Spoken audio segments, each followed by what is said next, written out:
Français parlent aux Français.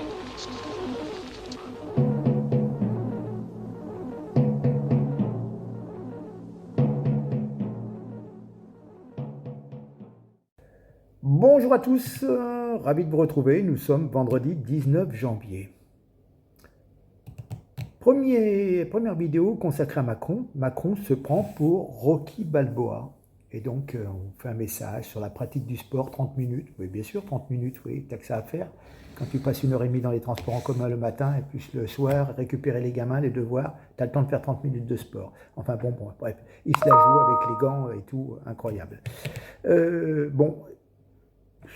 suivante, c'est cette révolte des agriculteurs. Ça avait commencé aussi déjà un petit peu en France en décembre.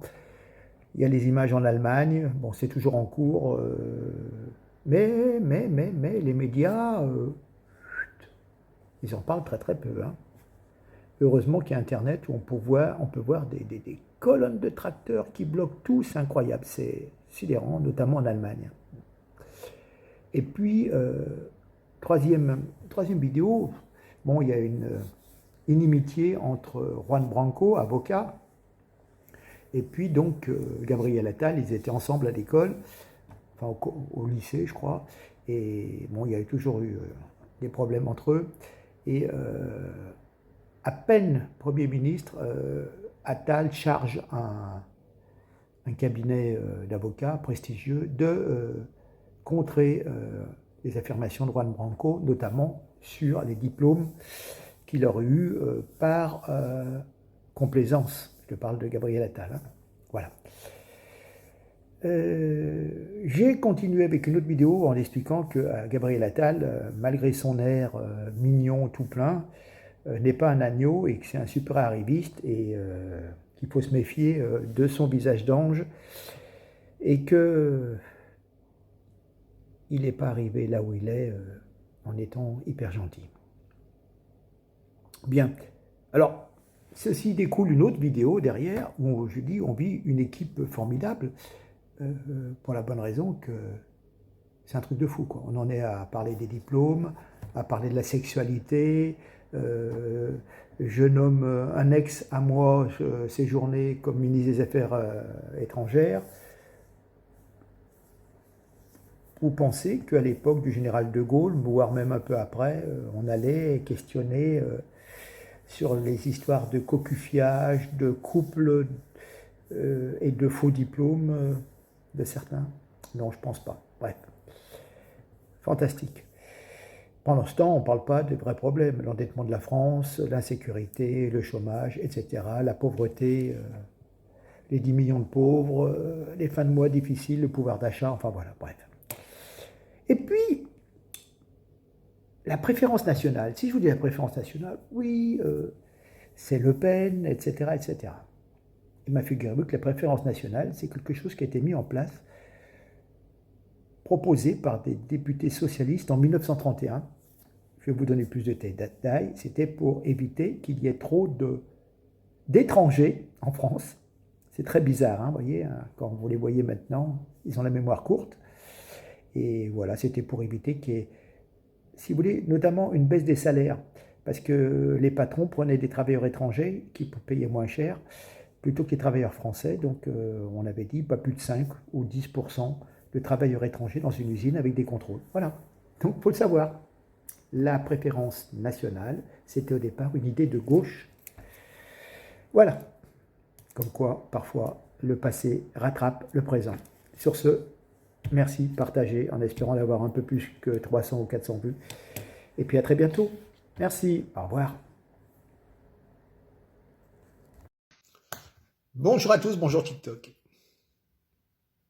Vous savez que notre nouveau Premier ministre Attal, on l'a vu dans les infos, prenait des cours de théâtre. Décidément, c'est un point commun avec Macron. Hein. Puis, ils sont toujours dans la posture, si vous voulez. Rappelez-vous Macron en tenue de pilote à la Tom Cruise. Et là, maintenant, vous voyez une vidéo où il est en boxeur. Franchement, qu'est-ce qu'il nous dit d'ailleurs dans sa tenue? C'est bon pour la santé, c'est bon pour plein de choses. C'est une manière d'avoir des jeux qui resteront dans nos pratiques de chaque jour. Effectivement, les Jeux Olympiques 2024, mon Dieu, quel malheur, débuteront le 26 juillet.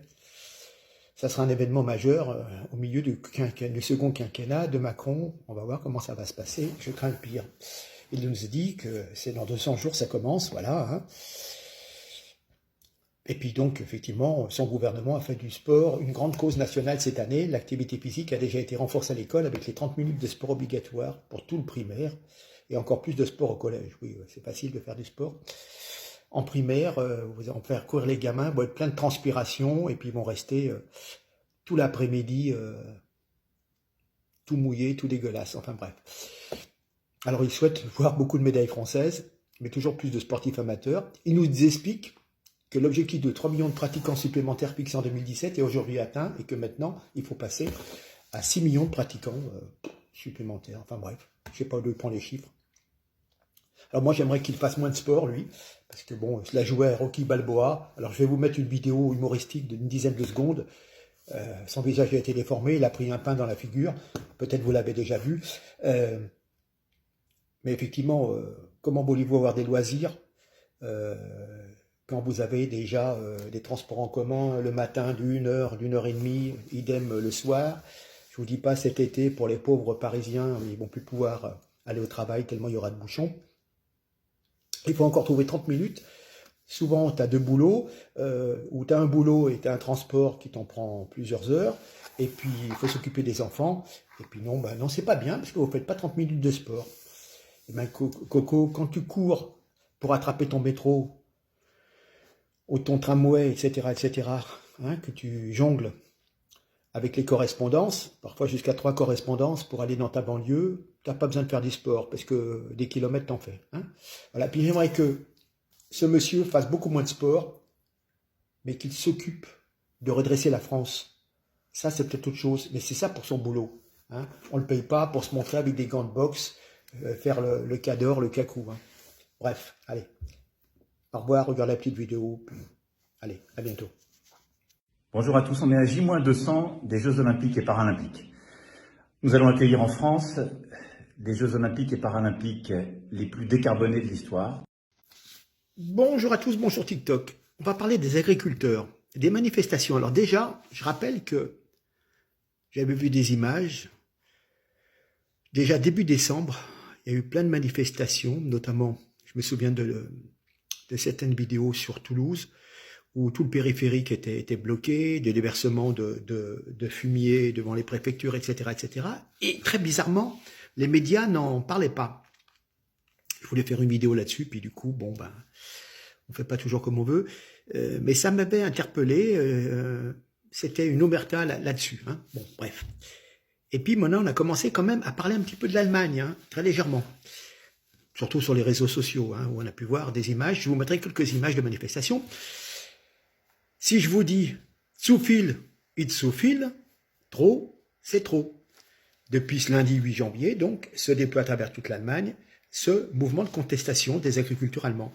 Pourquoi? Parce que la Cour constitutionnelle allemande avait retoqué le budget 2024 présenté par Olaf Scholz en novembre, et donc on leur a demandé de faire des économies. Donc il a fait des coupes budgétaires, et donc il s'est dit « Oh, c'est simple, je vais supprimer les allègements fiscaux sur le diesel agricole, et je vais faire un impôt sur les tracteurs. » Voilà, hein, ce qui a déclenché la colère des agriculteurs dès le mois de décembre.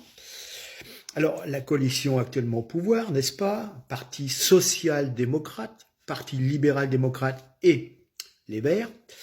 Ils ont tenté de calmer le jeu. Dès la semaine dernière, le gouvernement a déclaré abandonner son projet d'introduction d'une taxe sur les véhicules agricoles et il disait la suppression progressive des allègements fiscaux sur le diesel agricole.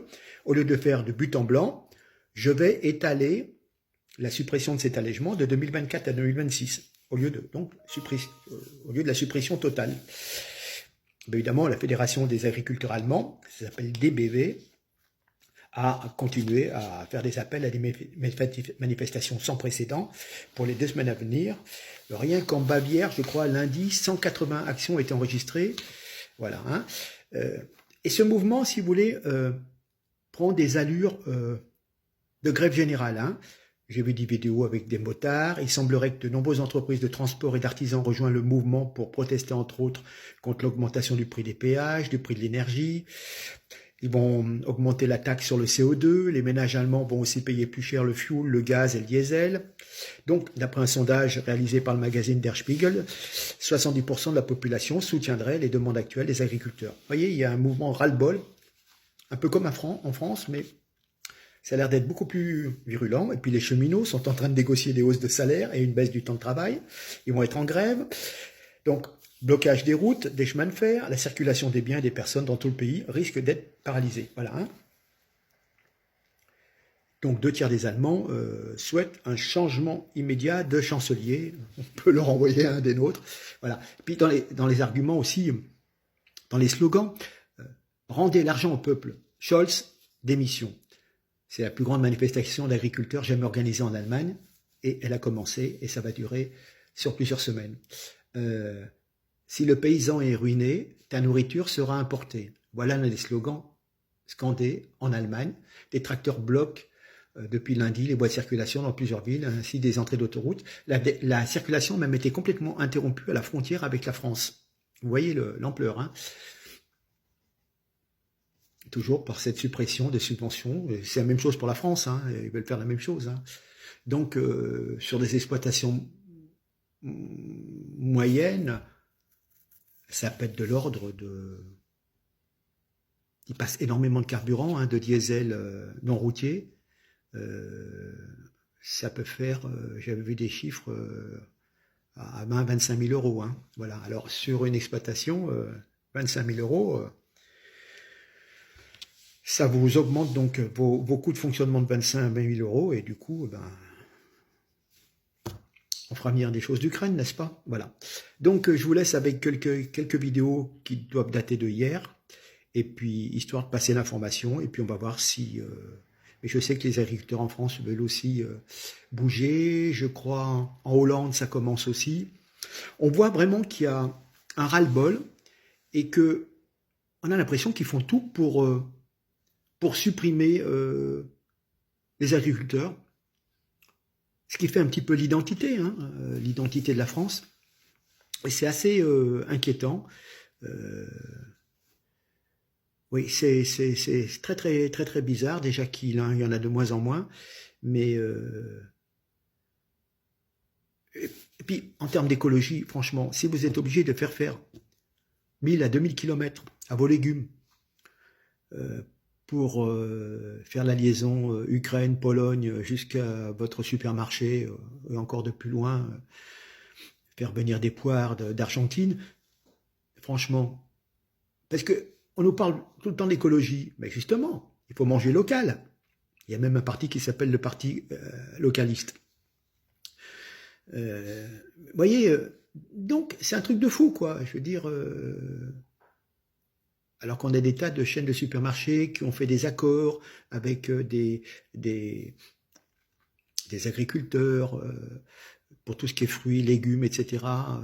Aux alentours, 100 km, je veux dire, autour du supermarché pour avoir du local. Eh ben non, on fait tout pour... vous voyez, ce double langage. Donc l'écologie, c'est quand vous avez votre bagnole, on vous tape dessus, surtout au porte-monnaie.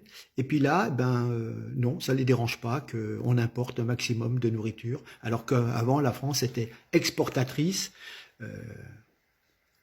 en agriculture, et maintenant, on est obligé d'importer notre alimentation. Vous voyez? Donc, on ne peut pas leur apporter du crédit à ces gens, à ces bac plus 5, bac plus 10, qui travaillent pour les intérêts de multinationales. C'est bien pour ça que je fais des vidéos, parce que des gens... parfois n'ont pas toujours les éléments ou le temps d'aller chercher des éléments. Et là, on leur montre, on essaie de leur montrer le plus simplement possible que, voilà, on se fout de notre figure et c'est des beaux parleurs qui passent à la télévision. Enfin bref, allez, on regarde et puis je vous dis à bientôt, puis partagez s'il vous plaît. Merci.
Bonsoir à tous et bonsoir TikTok.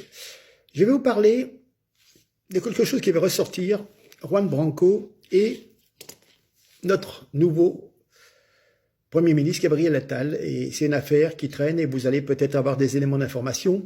Je vous explique, c'était quoi, 2018, Juan Branco sort un ouvrage intitulé Crépuscule, c'était juste au moment des Gilets jaunes, voilà.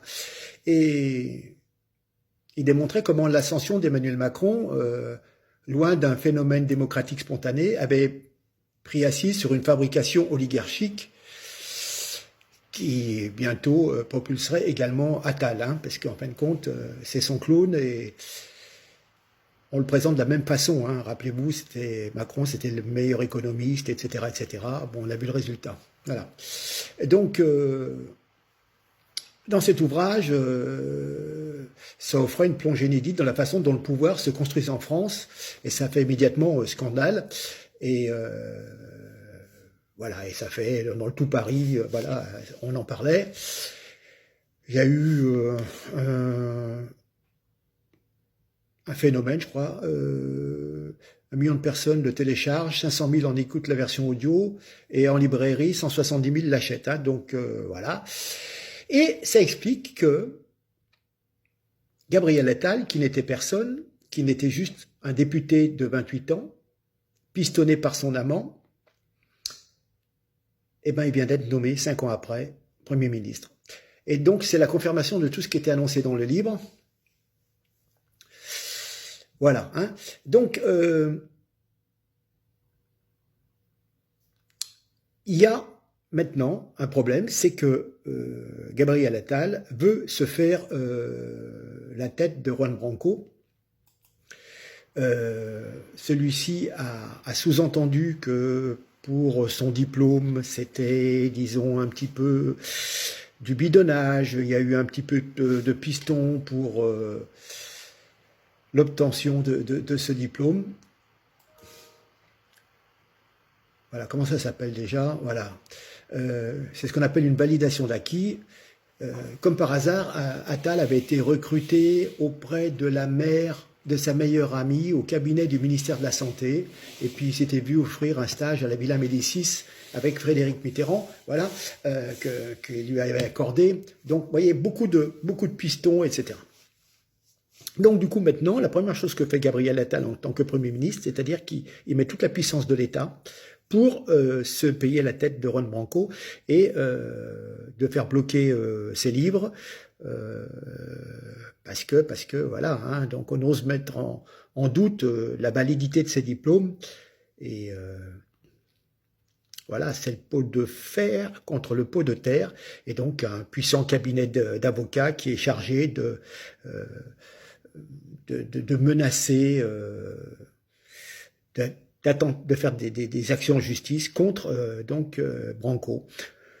J'ai trouvé une petite vidéo qui en parle, ça vous apportera quelques éléments, parce que c'est quelque chose qui peut-être peut ébranler le pouvoir de Gabriel Attal. De toute façon, il a une allure de gentil, mais là où il est arrivé, je pense que sous une allure de faux gentil, de gentil.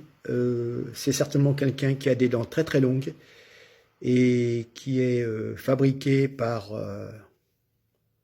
le pouvoir mondialiste pour peut-être remplacer Macron, parce que c'est un produit, on vous lance un nouveau produit comme ça d'un seul coup, tchoc, hein.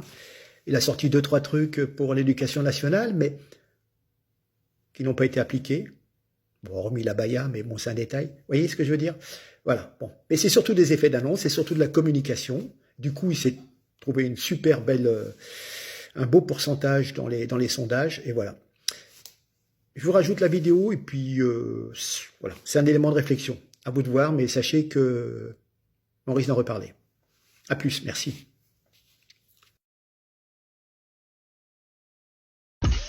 Le torchon brûle entre notre nouveau Premier ministre, Gabriel Attal, et l'avocat Juan Branco. Alors, au cas où vous ne le sauriez pas, ces deux-là se connaissent depuis longtemps, puisqu'ils étaient ensemble à l'école alsacienne et se vouent une haine mutuelle depuis cette époque. Gabriel Attal reproche en effet à Juan Branco de l'avoir harcelé à l'école et d'avoir rendu public son homosexualité, alors que Juan Branco prétend au contraire que c'est Gabi qui pourrissait la vie de ses petits camarades. Quand Gabriel Attal, mon camarade de classe, torturait tout le monde parce qu'on était en cours ensemble entre les 11 et 23 ans, c'est parce que lui était vraiment au-dessus, en fait, en termes sociaux, et parce qu'on parlait en souffrance pour des raisons familiales, et du coup, il pouvait se permettre de faire n'importe quoi. Ah ouais? Bref, des chamailleries d'enfants qui aujourd'hui prennent des proportions démesurées. Le 10 janvier, Juan Branco a en effet publié sur son compte X, anciennement Twitter, une mise en demeure lui demandant de retirer un propos qui sous-entend que Gabriel Attal aurait décroché son diplôme de master dans des conditions un peu louches. Non, si. Alors, si cette mise en demeure est vraie, ça voudrait dire que, sitôt nommé Premier ministre, Gabriel Attal aurait décidé de régler des comptes personnels avec Juan Branco. Cette fameuse phrase qu'il lui demande de retirer, elle vient d'un long, très long message publié la veille, le 9 janvier, dans lequel Juan Branco retrace l'ascension fulgurante de Gabriel Attal au sein de la vie politique, mais sous un angle peu flatteur. Morceau choisi. Gabriel, qui n'était alors qu'un primo-député pistonné par son amoureux, Stéphane Séjourné, conseiller politique du président, avait obtenu contre menu coucherie sa circonscription. Il avait rencontré son compagnon après avoir été propulsé à 22 ans au cabinet de la ministre de la Santé Marisol Touraine, aux côtés de son futur conjoint Olivier Véran et Benjamin Griveaux. Donc là, Juan Branco affirme à nouveau que Gabriel Attal entretient une liaison avec Olivier Véran, ce qui, je le rappelle, n'a jamais été officiellement confirmé. Mais non, c'est pas tabou, c'est pas tabou. Gabriel avait compris que pour les êtres sans qualité, la solution était de courir, et de courir vite, sautant de marocain en marocain, comme il irait de conjoint en conjoint, imitant Emmanuel Macron, c'est-à-dire en recherchant ses promotions avant que le moindre résultat puisse lui être attribué, avant que le moindre échec ne puisse lui être imputé. C'est une souffrance. Le voilà à la tête de l'État, comme il en rêvait et l'annonçait depuis l'âge de 14 ans. Lui qui n'a jamais eu d'expérience professionnelle, si ce n'est un stage pistonné à la Villa Médicis, a été incapable de compléter sa scolarité à Sciences Po, rit en privé des SDF et de l'école publique, lui qui n'a pas la moindre once d'humanité, aura toujours su comment resquiller pour avancer. Moi, je partage totalement la description que vous avez faite. Que même Gérald Darmanin et Bruno Le Maire se soient inquiétés de sa nomination dit beaucoup de ce qui s'apprête à nous être présenté. Ça fait beaucoup là quand même, un petit peu. Voilà. Alors, clairvoyance ou jalousie de la part de Juan Branco, eh bien, quelque chose me dit que nous serons assez vite fixés. Vous en voulez encore sur Gabi? Vous êtes... Bonjour à tous, bonjour TikTok. Bon, j'avais une vidéo concernant l'empreinte carbone, le passeport carbone, où j'expliquais qu'il y avait des quotas, hein, ça coûte de source. Si on veut limiter les déplacements, on mettra en place des quotas.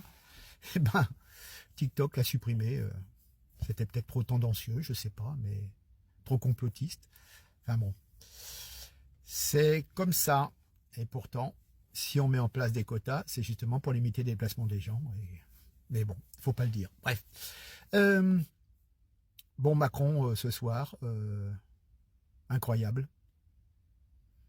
On va se taper 2 heures de Macron. On se croirait à l'époque de 1965, le général de Gaulle, avec le RTF, qui parlait sur les 2 chaînes. Bref, ça continue, ça fait 7 ans que ça dure. Macron qui monopolise la parole. Il a nommé un ministre, un premier ministre, mais qui le laisse faire déjà dans un premier temps. Et puis c'est bizarre. Il a mis Rachida Dati. Rachida Dati, elle est déjà un procès au cul. Donc on prend déjà des ministres qui ont tous des casseroles déjà, bref. C'est une chose. La ministre Oudéa qui mettait son gamin en école privée et qui l'a dit, je rappelle que celle-ci gagnait 500 000 € par an quand elle était à la tête de la Fédération française de tennis, au lieu de distribuer de l'argent aux clubs départementaux pour que les jeunes puissent jouer. Non, non, elle, il lui fallait 500 000 € par an et encore, elle trouvait que c'était mal payé. Rappelons qu'elle est la femme de l'ancien PDG de la Société Générale, autant qu'il me semble. Voilà, bref, voilà. Donc vous voyez tous des gens qui n'ont pas de problème d'argent, de porte-monnaie, de budget à boucler en fin de mois. Bon, notre ami Gabriel Attal. Ah, lui, il a été rapide. Hein. Mais il y a une chose, des gens qui n'ont jamais travaillé de leur vie, qui n'ont fait que des études, avec des diplômes. J'ai publié des choses où on apprenait qu'il y avait un diplôme qui lui a été octroyé pendant qu'il était stagiaire au ministère, je crois en 2012, 2013, dans ces eaux-là. Donc, faut se poser des questions sur la validité de certains diplômes. Voilà, bon, après, comme on voulait faire confiance. J'en ai parlé dans l'affaire, dans une des vidéos avec l'affaire Juan Branco. Donc, à peine il est arrivé, ça y est, il engage un cabinet d'avocats pour faire interdire les publications de Branco, qui lui mettait en cause justement ses diplômes et beaucoup de choses. Voilà, bon, après, tout est dans la communication. C'est incroyable. On en est à parler de la sexualité du Premier ministre, d'autres ministres, de leur peine de prison, de leur argent, de leurs finances. C'est incroyable. Si on revient 50 ans avant, vous voyez, parler de la sexualité de Michel Debré, Poniatowski, Pompidou, bref. Donc, on est, au lieu d'avoir, comment dire, une politique efficace, de redressement industriel, etc. On en est à des trucs de mettre l'IVG dans la Constitution, de voir au niveau de la GPA, PMA, machin, des trucs qui sont certes sociétales, mais qui répondent à des besoins d'une minorité, mais pas d'une majorité. La majorité, elle veut du travail, elle veut pouvoir vivre correctement avec, théoriquement, un salaire. Un salaire à une époque suffisait pour élever 2 enfants et avoir un toit sur la tête. Vous voyez, bon, c'est très particulier.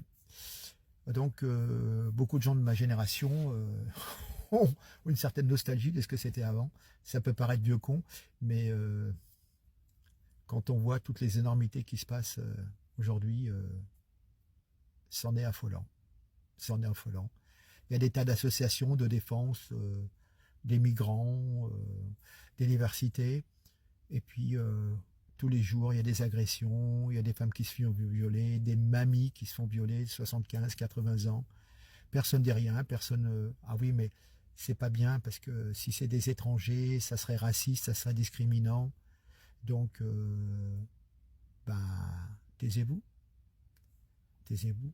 J'ai même des associations LGBT qui se plaignent parce que Gabriel Attal est blanc et non discriminé, donc il est gay, mais c'est pas un bon gay, c'est pas un bon homosexuel, car un bon homosexuel doit être de couleur et discriminé. Voilà, lui évidemment, il il est de bonne famille, il n'a pas de problème d'argent et tout, donc c'est pas une bonne image pour les revendications LGBT, QI, etc., etc. Voilà. Donc, vous voyez, il y a des gens qui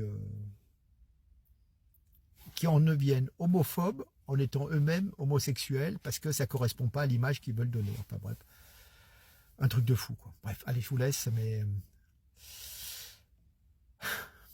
bon courage à ceux qui vont regarder Macron, mais moi ça tombe bien. Je suis pris ce soir, j'ai autre chose à faire. Allez, ciao, au revoir, merci.